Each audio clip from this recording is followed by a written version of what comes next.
Welcome back to another episode of the Bourbon Lens. This is Jake along with Scott, and today we are talking Wheated Bourbon from Scott's favorite distillery, Heaven Hill, and this is timely because we are getting ready for Bourbon Heritage Month. The Old Fitz 10-year spring edition has just started to hit shelves. We have a sample of the C923 Larceny barrel proof and the Square 6 Wheated Bourbon. So we're going to be talking all things Wheated Bourbon with Heaven Hill today. But first, Scott, how are you, man? Hey, not too bad. I'm glad we could finally catch up and do a podcast, just the two of us. Just the two of us. It's been a long time. We don't podcast very much without guests, but it is true. We have been telling a lot of stories. We've been doing a lot of cool things. We just sit down earlier this week, actually, with Trey Zoller, getting ready for our huge Bourbon Heritage blowout for our 5-year celebration. So, it's been busy, but it's definitely an exciting time. Yeah, and a little bit of travel too. So it's been good. Just a little bit. But, it's really cool when, your hard work pays off and your partners like Heaven Hill, send you some cool samples along the way. And you get to create content like this. And I couldn't be more excited to dive into these things. One of the things I think you would agree on, we never thought that we would have samples of whiskey sent to us ever, right? I think we were talking about this at Jack Daniel's. Do you remember what it was like to get our first sample as a podcast? Yeah, totally unexpected. So it's always just interesting to think back, like when we were just creating content, just what was off our bar, kind of like what we just did here. Like, hey, let's put 3 whiskeys together, taste them side by side, and talk about it. And, so whenever a brand likes to send us things to try, it's kind of interesting to put things together. Yeah. And, I would say you're the writer of the two of us. So this is more my medium that I can express my thoughts without getting out of my swim lane. Because if I write more than like 2 sentences, my grammar goes to hell. So I'm glad that we could do this to express my gratitude for these 3 great bourbons in front of us. I think back to that time when we did get our sample, right? Like when we were traveling, so the brand rep asked us, like, did you all think about turning this to a life or whatever? I was like, man, when that first bottle showed up at our house, you thought we were kids in a candy store. Like we had no clue what to do with it. We sat around Michael's table in Indiana and just took pictures of it and drank it. And then we just didn't really know what to do next. And so here we are 5 years later, like just shy of it. And we have some of the greatest, lineups that we've been able to sample. And tonight's not unlike that, with it really being highlighted by the Old Fitz 10-year spring release. Yeah, because I know that you've already sat down with this one, but it's always one of those bourbons that when it comes out, you're just like, I just need to taste that. Yep. Yeah. Can I get my hands on it? Probably not. But can I find a taste of it somewhere? Probably so. I'm in. Sign me up all the time for it. So, before we dive into whiskey, I'm not going to ask for your hot takes, but how excited are you for your kids to finally go to school after the kerfuffle that Jefferson County Public Schools had the last few weeks? The bourbon has been necessary. Let's just say that. So, yeah. I feel like it's back in the days of COVID where it was like work from home, kid at home, find some stuff for your kid to do so they're not bored out of their mind. Yeah. And try to get some work done, So that's been this week. Well, I hear they're going back to school soon, so that's a good thing. And, lucky for you, you've had a healthy kid during that time. Like my kid's not in school yet, but man, we have had a run on sickness and it has not been fun. Like last weekend, we were quarantined at the house, hand, foot, and mouth. And it's like, he felt fine, had all this energy. It's like, but what the hell do you do? Like, you can't take him out. You don't want to put him around other kids, so on and so forth. And so, we're hoping after a month's long worth of ear infections and doctor visits and all that we will be good to go. And the countdown to the pregnancy and the birth of Penelope is here. So we got to get this kid healthy so we can get this baby healthy. Yeah, get all that stuff out of the way. I mean, I don't envy you one bit. My oldest, Liam, he had hand, foot, and mouth, and he was probably about one, maybe 1.5, and I stayed home with him that day because I have a pretty flexible job, and I ended up catching it, which was one of the most miserable experiences of my life. So I don't wish that on anybody. It is pretty terrible. Kids are pretty resilient, so hopefully he's back at it and a ball of energy all over again. Oh, for sure. He was cramming donuts in his pie hole tonight as we were leaving church, and he looked at me and said, "Hey, can I stay with my grandma, or can I stay with your mom, or can I stay with Grammy, which is my mom?" And I was like, "After you just ate that donut, hell yeah, you can." Oh, high on sugar and yeah. Good luck, Mom. Away. Good luck. That's the beauty of having family around. Is he's going to daycare. It's not like he's got to wake up and go to school tomorrow. He's going to go play anyway, right? He's just got to focus on one thing, playing. Yeah, and I'm here for it. Kids need time to be active. But can we just get rid of the rain for a couple days here? It feels like it's raining bugs lately. Oh, man, it's terrible. I go outside and just mosquitoes everywhere. One day I will not be sweet enough, but I keep drinking too many wheated bourbons, Is that what it is? That must be it. It is. It's just, all the sweet wheat, that we have. I think we've caught up enough, and the listeners have caught up on our life. They're here for the bourbon, right? I think they are. So we're going to start a little bit out of order.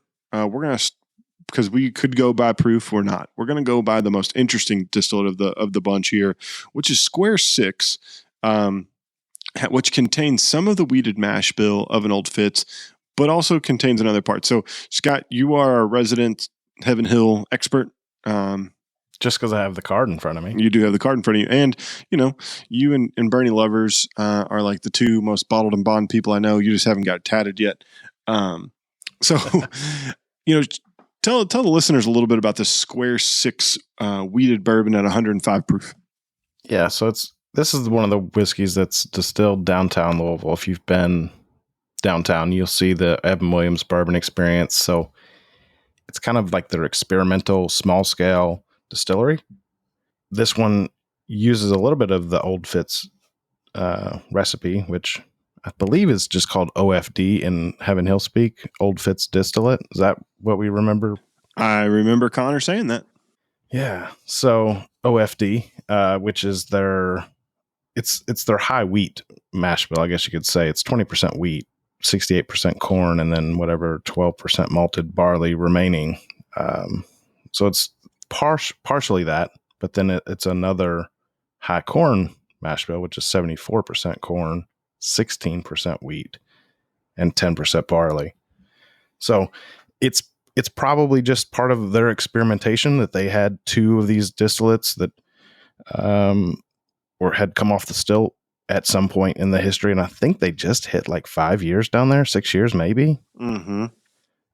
So all the stuff is starting to come of age. So they've really got a good playground there to see what works, what might not work, things like that. But that's what the Square 6 line is. And Square 6, I believe, still is just the 3, but it's a high rye bourbon, high wheat bourbon, and then a rye whiskey. So yeah, a high rye whiskey. High rye. High rye. Yeah, I mean, and it's really cool because it's done in a different way, right? So did you mention that it was on a pot still versus column? I did not. I believe it's on a hybrid still. Yeah. Is that right? Yeah, I think so. I don't know. It's been a long time since I've been down there. Speaking of, we need to get back down to Evan Williams Bourbon Experience. Speaking of the speakeasy down there, awesome. Yep. So we need to put that on the to-do. After baby break here, we'll jump in and head down to Evan Williams Bourbon Experience and check it out and give the listeners what they want, more content. So, diving into this whiskey, I didn't really know what to expect, right? We did Heaven Hill. I was like, sign me up, right? In all honesty. And this one is very unique just from the flavor profile of the other two, right? Because it does have that additional wheated bourbon. When you went into it, did you have any expectations on what this would taste like, or had you had any of the other Square Six products before? This is a first for me. So I have not had any of the Square Six stuff. So I had zero expectations going in. I kind of expected it to be different than the other two, just because large column still in, almost industrial size versus, very small, very craft size still. Mm-hmm. So I expected some differences. One of those differences was immediately apparent with that smaller size scale, or that smaller scale still. Like that note comes out on the nose for me. Yeah. Yeah. You mentioned that when we were doing like our little pre-show conversation was, getting a typical note from a pot hybrid, even if it's just is that hybrid volume is there's always some, you always get the heads, you always get a little of the tails, and you get mostly the hearts, but it's skillfully crafted, right? Where they're making these cuts and changing the flavor of the distillate, which gives you that funk is what I like to call it. That is quite delightful 99.9% of the time if it's done correctly. And this is delightful to my nose.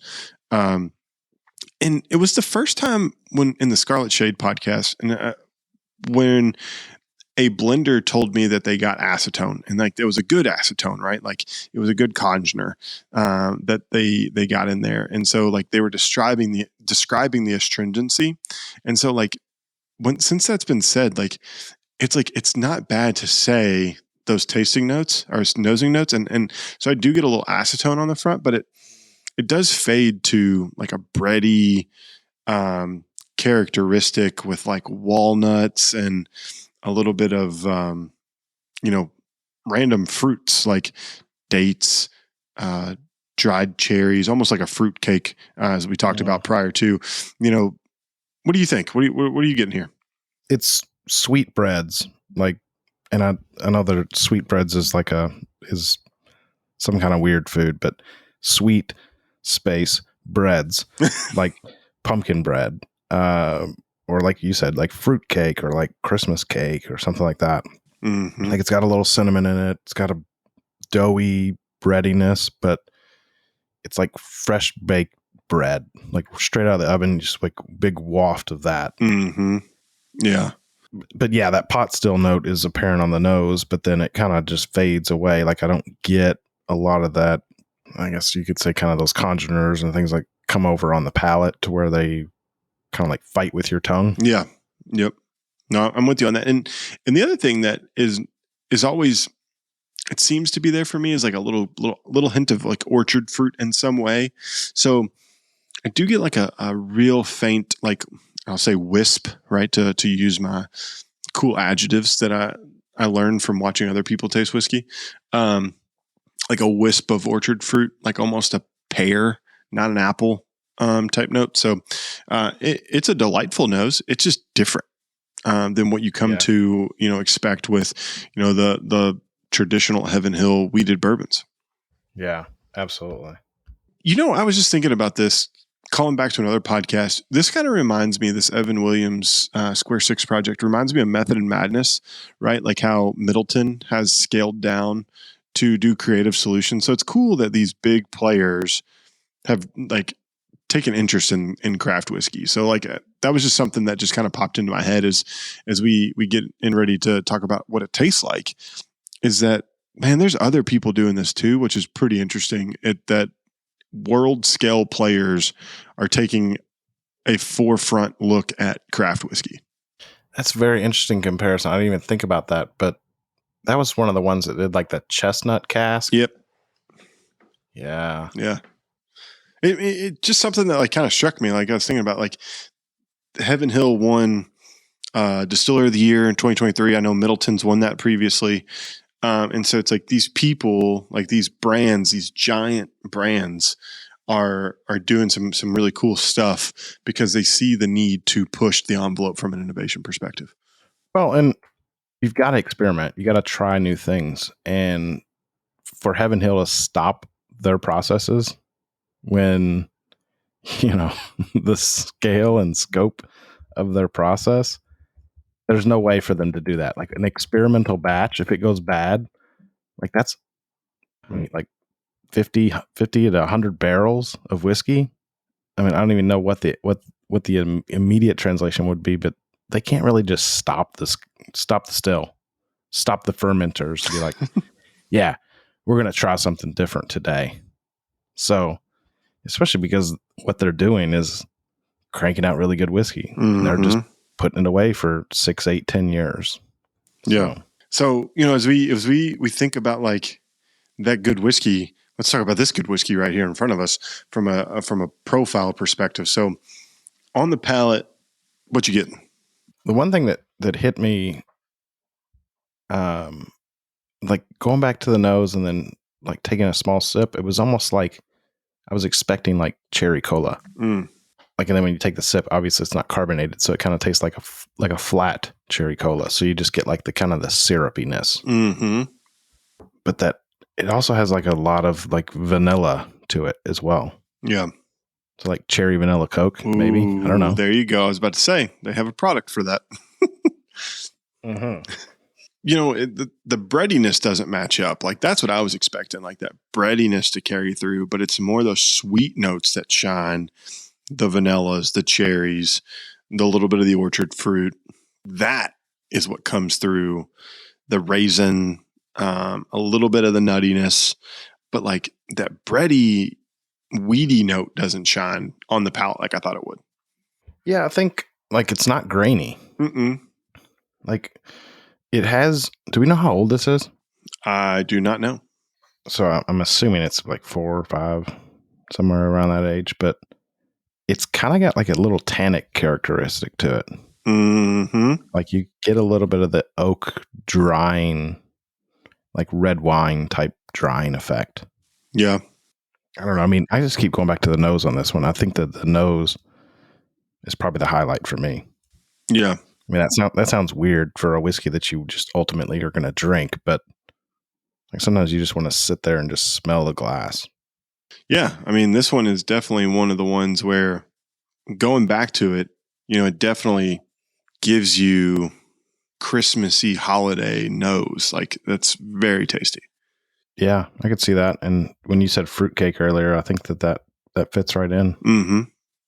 Oh, and so just a little bit more on Square Six. So the continued, I went back and looked at the press release. Thanks, Heaven Hill and the team. The continuation of Evan Williams' Square Six series distilled in 1 barrel per day, handcrafted copper pot still facility is a testament to Heaven Hill's commitment to quality to craft, innovation, and tradition. So that is, you're talking about like they are not pumping out a ton of whiskey on this at all. 1 barrel a day. But okay, so here's the interesting part. I just realized that this little card has tasting notes at the bottom. Yeah. I think we hit a lot of highlights here. Bing cherries, caramel, vanilla, oak, which are okay, we're not hitting anything groundbreaking yet. Let's be honest. But then it says the taste, walnut, confectioner sugar, and the finish, walnuts, oak tannin, cinnamon, and cola. Yeah. Just, I feel like we may be okay at this thing. Like 5 years, hopefully. We may not be winning like sniffer of the year or anything. If that's we may not be like Nancy the Nose or anything. But I feel like we're okay. We're okay at this. Somebody's gonna be like, "You dumbass! You had the card in front of you the whole time. You didn't pay attention." Come on now. No, I really wasn't. I was trying to. Who knows?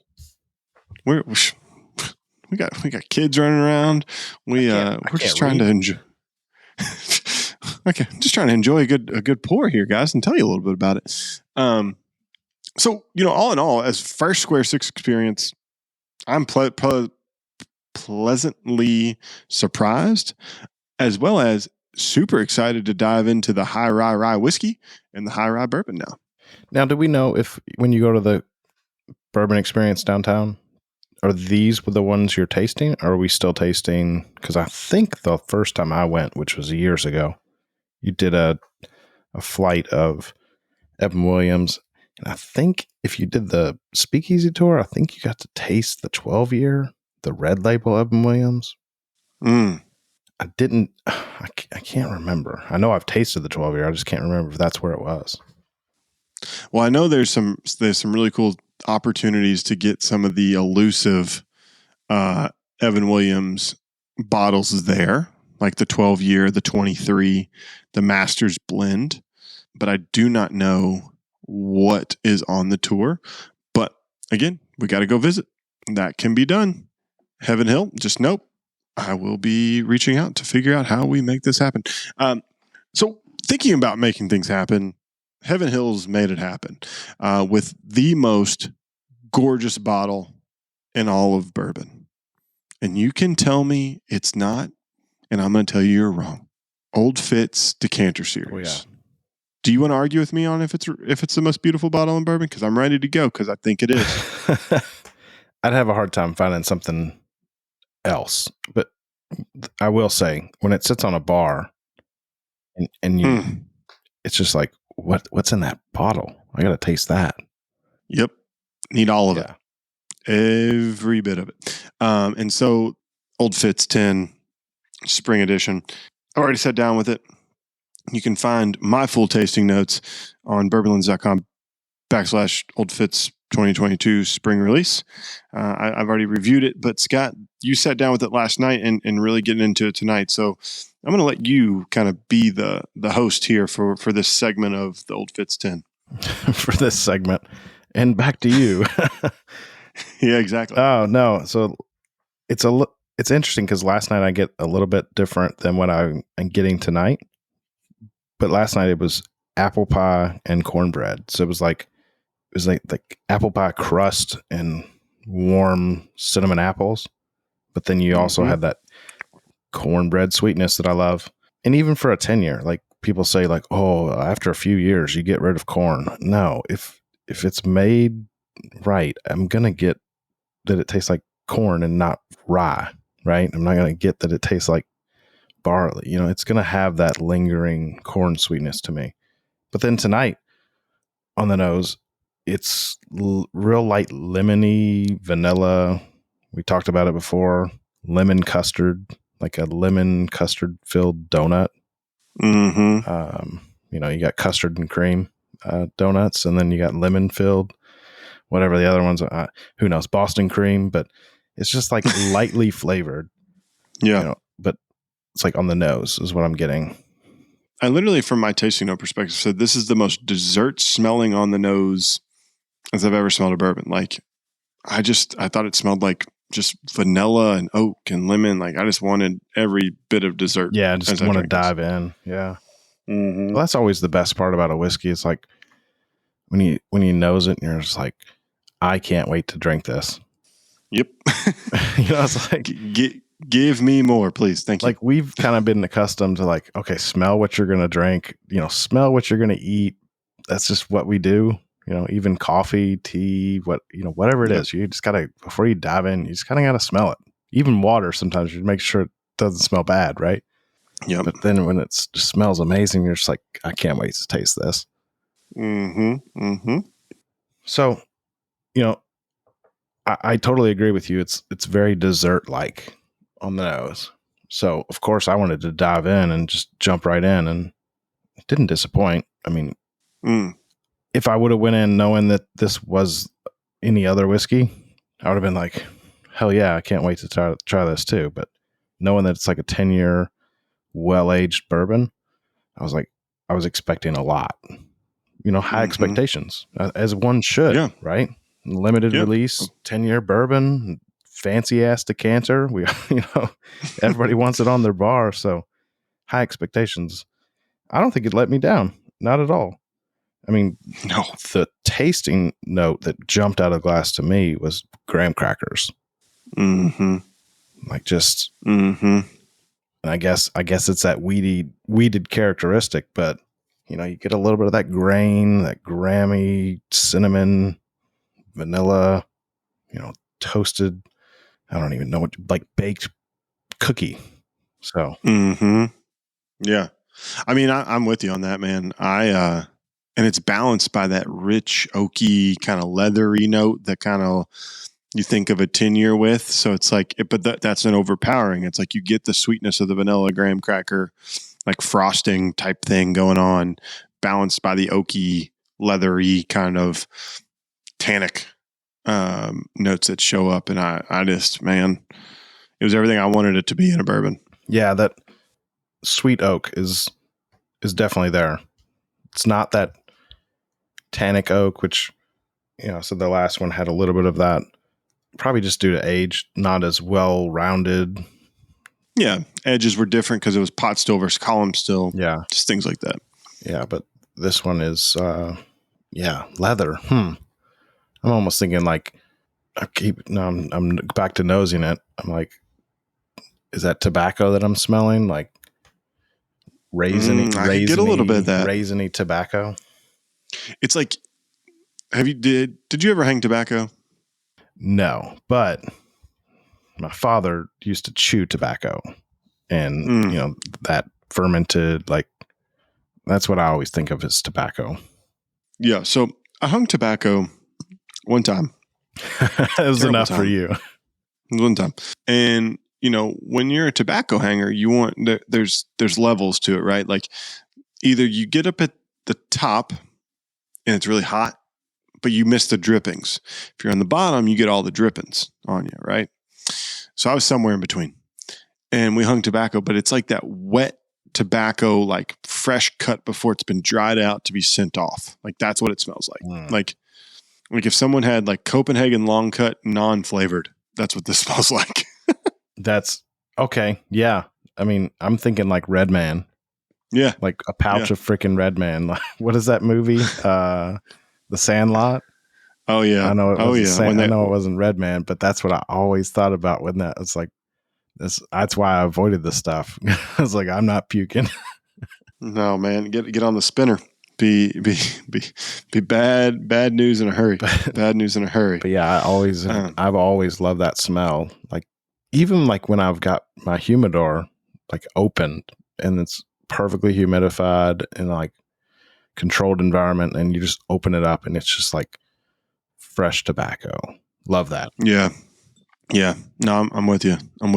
Yeah. I mean, I think, and the finish doesn't disappoint on this either. Like just nice, mellow, long, subtle finish. Like it's not in your face. It's just kind of, it stays with you. You get the flavors and it just hangs out for, a minute or two. Yeah. Yeah. Which that's my favorite type of finish. Like long, subtle finishes. I don't need anything harsh. That's why I love that it's 100 proof.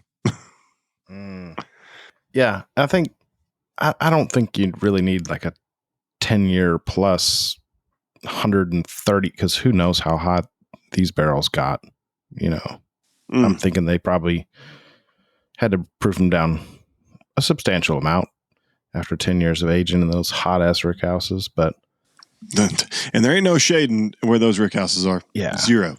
So yeah, this one's a hitter. I mean, there's no question. I mean, if you can, if you can find it, and if you can find it and you can get it at retail, yeah, even more, for $139.99, Scott, I feel like if you got this at retail, you wouldn't pass on it. No, I mean, because that bottle alone, you could just use it as a weapon. So that's like worth like $30-$40 right off the bat. Hey, in this day and age, can't have enough armory around. That's for sure. I did see a good bottle hack though the other day, that you can take old bottles and you can get like lighter cords that you do with like for tiki torches, and you can fill it with like the lighter fluid and you put the drip in there, and you can use that as a tiki torch bottle, like put it on a table or something as a nice kind of beautiful. Oh, that would be kind of cool with this bottle. Tiki torch. Yeah. So as many bottles I throw in the trash. Hey, if only. Okay, I'm not going to go into it. I could go on a long discussion about recycling, but I'm not. We're not time or place. Go green. We gotta Go Hulk. We have more whiskey to taste, and this one is the new Larceny C923 barrel proof bourbon. Yep, barrel proof. We just went from 100, 105, 100 to like 126.7. I'm making a guess at that. I think I'm pretty close. 126.4. Damn it. I was close. I knew it was 126. I just didn't know what the point was. Now, is this one out yet? It's on its way. September. Okay. So it'll be here for Bourbon Heritage Month. So teaser. First look. Early look. Hey, might be the first on the internet. Hey, media, baby. Media. So never once would I ever thought I'd consider myself a media personality. But hey, you know what? If the shoe fits, I shall wear it. You got press credentials. We've gotten those, and I like to keep those things when we get them, to be honest, because I think it's so cool. Like, this is not lost on me how cool this is. Like, over 5 years, this is really cool. Like, it's just fun. Like, I have a career. You have a career. This is fun. Like, I enjoy this to the nth degree. It is a stress reliever. It is fun. And I hope people that are journeying along with us understand how much fun we have with this.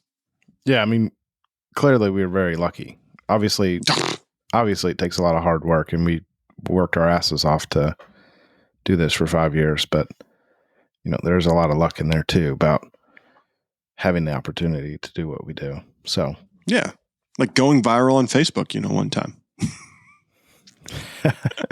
Next stop, TikTok. Next stop, Instagram's algorithm. Dum dum dum dum. Oh, thank you. Maybe one day. There's like 7,855 Instagram hacks, and none of them work. And then people tell me they make $94,000 in a month posting reels, and I'm like, you're full of poop. But neither here nor there. Barrel proof wheated bourbon from Heaven Hill. Last sip of the night. Scott, take it away on the nose here. Yeah, I was expecting a lot more proof to jump out of the glass, like the alcohol just to burn. And I've had Larceny barrel proof before. I had it with a rock. It was at Kentucky Straight Ice. That was the first time I'd ever had it. And it was hot. Now, this was years ago. Maybe my palate's warmed up to it a little bit, but I was fully expecting like the alcohol just singed my nostrils, but it didn't do that at all. I mean, it was just like light cinnamon floating out of the glass. Yep. Just use a wisp of cinnamon, right? A wisp. A wisp. It's a good terminology, I feel like. I'm with you on that. I think just it's light. It's a lighter nose. If you really go after it, you can get some of that astringency. Mm-hmm. Like if you like take a huff of it, wouldn't recommend. 10 out of 10 would not recommend that. But you do pick up the subtle nuances of the baking spice in there, the nutmeg, the clove, a little bit of pepper, right? Like this is your traditional spice rack on a bourbon. Yeah, I think that you go into your spice rack and open it up and just look for the dessert ones. Mm-hmm. like you just said, like allspice, cinnamon, clove, nutmeg. Pick one. It's just like that earthy, desserty type note. Yep. It's more like sweet potato pie than it is like pumpkin pie. You could fool a lot of people with that distinction too. You could. Some people think they're the exact same thing, and they're definitely not. Like one's a little more savory, where one like pumpkin's a little more sweet. Like this is a little more savory on the dessert side, but use a lot of the same spices, right, to make your sweet potato pie. Now, I'm not saying this tastes like sweet potato, so no one shoot me for that. I'm just like giving you a for instance, people. But the palate, man, like from the nose to the palate, like perfect marriage. Plus some, right? That's what I think. It's like it pluses up in the palate from the nose. Yeah, it's like it carries over exactly what you would expect. Mm-hmm. Like no surprises. I mean, sometimes it's nice to be surprised. Other times it's, when it matches up, it's kind of just nice too. But Yeah. Well, it takes those notes and like pluses them up. And then like there's like a little raisin. There's a little like raisin or cherry. Pick your poison there. Like a dark fruit note with like that cola note shows back up that we got from the original, Square 6 wheated. And just like a faint hint of chocolate. Here's an interesting one. I was going back to it, trying to figure it out. Did you ever have like cherry cobbler, like fresh out of the oven? Mm-hmm. But maybe it got left in just a little bit too long, and like on the edges, it kind of like got a little darker than you might expect it to. Yep. That's what I'm getting with this. It's like the cherry cobbler has like, maybe everybody's grandmother makes it different or made it differently. But my grandmother always made it with like cinnamon, like hand rolled cinnamon dough, and then kind of made the crust. So she threw it in the oven. So that's what I'm getting. It's like a little bit of like that charred cherry, but like burnt bread and like a little bit of cinnamon. So it's like, that. I just wrote it down. Burnt cherry cobbler. I don't know. Maybe that'll bring some memories back for some people. But like we always do, it's always food and memories. Really, it is. I mean, and if you can't talk about food and memories while you're drinking whiskey, then what are you even doing? Are you even having the conversation? Yeah, I mean, I hate that too. Like sometimes I'm just like searching. I'm like, where have I had that before? So I started reading Whiskey Distilled, which is Heather Green's book. Yep. And it's like I think the subheading's like the Populist Guide to Tasting Whiskey or something, but she really just goes into it and she's like, just search for what you know. Like, don't try to impress anybody. Don't try to find this crazy ass tasting note. Like, if it reminds you of something silly, say it. Yep. Because that's what's important, right? That's what you're going to trigger your memory to. I mean, I probably have the most obscure tasting note on record on a podcast ever. Like, is this wet paper towel? No, it was Old Fitz 9. It smelled like Toyota's motor manufacturing plant. Toyota, yeah. And like Michael was still hanging out with us, on the regular then, and he was like, Jake, you're like spot on with this, because we worked like as contractors for Toyota, and it was one of those things. It was like, this is obscure. You may be able to get it from your like, other things, but then like the whiskey opened up, it mellowed out. Like whiskey can change over time. Like we went back to it like a year and a half later, and that Old Fitz 9 was miraculously great. Mm-hmm. Like, yeah, you can't tell me that oxidation doesn't change the flavors of whiskey. So all in all, it's pretty cool to see how Heaven Hill has culminated their wheated mash bills over time, right? From the Square 6, from the experimental ideas to the tried and true Heaven Hill Old Fitz decanter bottles since 2018. And then now this Larceny barrel proof line that I think's been out for a year or two.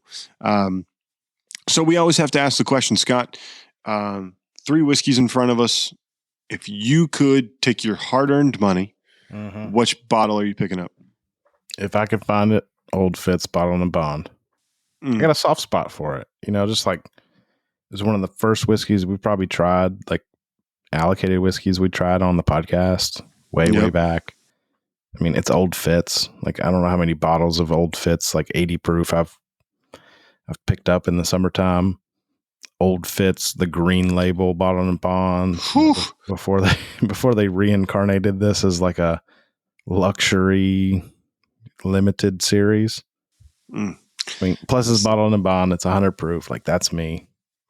Yep. Bottled and Bond Dilly. The easy answer is to go right along with you.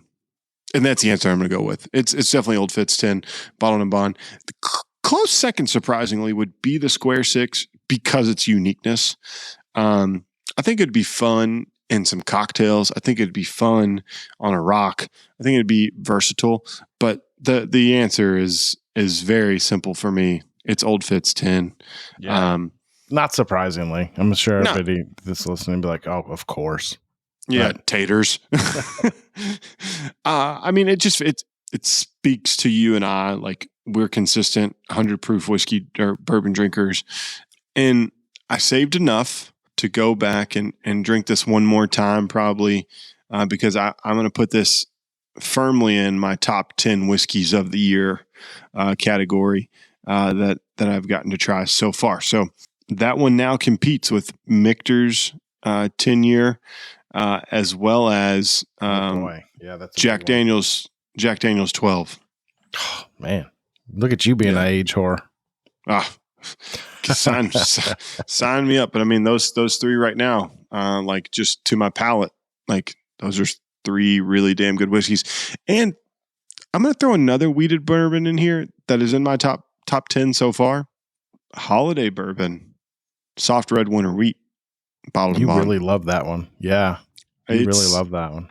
It's a gorgeous bottle. I need to go back to that. It's a good one. So, all those whiskeys, you know what they have in common? They're all 110 proof or lower. Yeah. Yeah. You don't have to give me the proof to make it a good whiskey. Damn. Now I'm starting to think about what my top whiskeys of the year are. Yeah. You got to take notes. Take notes. Recall. A couple other wheated ones from a trip out west we took a few months back. Yeah, they were pretty good too. They were pretty solid. Well, Scott, as always, man, it's great to hang out with you and talk mano y mano, dive into your favorite distillery. It's no secret that you are the resident expert of bottled and bond here on the podcast of the two of us. And as the case is, how many JW Dance and how many JTS Brown bottles and Evan Williams bottled and bonds that you own. So we will give you that nod. Any parting shots for the fans tonight as we close this episode up and get ready for Bourbon Heritage Month? No, this is a nice teaser for our episode coming up with Conor O'Driscoll in just a couple of weeks. So definitely subscribe and stay tuned for that one because it's a blast. Yeah, it's great. So as Scott said, we have a big month coming up with Bourbon Heritage Month. We're celebrating 5 years as the Bourbon Lens. We have an action-packed month. We start with Heaven Hill. We go to Buffalo Trace. We follow that up with a trip to Michter's. And last but not least, we celebrate new inductee to the Bourbon Hall of Fame, Trey Zoller, with a talk about Jefferson's and what's on the horizon. So make sure you stay tuned to a great month of September coming up from a Bourbon Heritage Month perspective. As always, thank you for listening to this episode of the Bourbon Lens. We truly appreciate it. If you'd like, go to your favorite podcast listening app and smash that subscribe button. It means the world to Scott and I. And give us a review. That'd be appreciated too. As always, you can go over to you can follow us on Instagram, Twitter, and Facebook at Bourbon Lens. And last but not least, we are so thankful for our growing Patreon community.